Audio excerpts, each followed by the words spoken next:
સુરત જિલ્લાના માંડવી તાલુકામાં બિસ્માર રસ્તાઓ મામલે કોંગ્રેસે રસ્તા પર ઉતરી પ્રદર્શન કાર્યક્રમનું આયોજન કર્યું હતું। કોંગ્રેસ ધારાસભ્ય આનંદ ચૌધરીએ કાર્યકરો સાથે હાજર રહીને ખાડા પડેલી જગ્યાએ કમળના છોડ મૂકી અનોખો વિરોધ નોંધાવ્યો। સુરત જિલ્લામાં ભારે વરસાદથી માંડવી તાલુકાના ગ્રામ્ય વિસ્તારોમાં માર્ગો પર મસમોટા ખાડા જોવા મળી રહ્યા છે।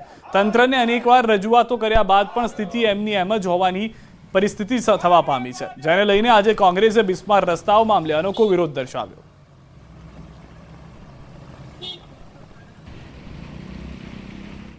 કમરતોડ ખાડા પડ્યા છે, તંત્ર જાગતું નથી અને તંત્રને જગાડવા માટે આ અનોખો કાર્યક્રમ ભાજપના કમળના ફૂલ પુલ પર ખીલે છે એ સાબિત કરવા માટે અમે આ કાર્યક્રમ કર્યો છે। ગુજરાતમાં વિકાસની વાત કરતી આ વાપીથી શામળાજી જતો રાજ્યનો ધોરી માર્ગ આજે બેસુમાર રીતે ખરાબ બની ગયો છે।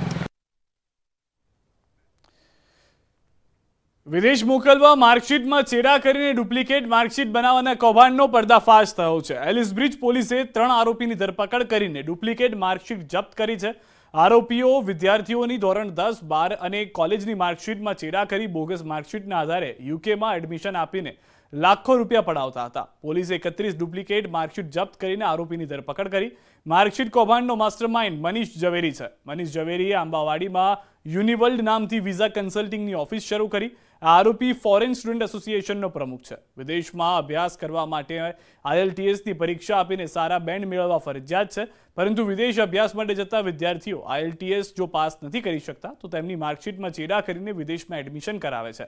જે વિદ્યાર્થીઓના 12 ધોરણમાં અંગ્રેજીમાં 70થી વધુ માર્ક્સ આવેલા હોય તેમનું યુકેમાં એડમિશન થઈ જાય છે, જેથી આરોપી અસલી માર્કશીટના માર્ક્સમાં ચેડા કરતો, 56 માર્ક્સના 76 કે 86 કરતો અને માર્કશીટની ઝેરોક્સ કાઢીને યુકેની યુનિવર્સિટીમાં એડમિશન માટે મોકલી આપતો।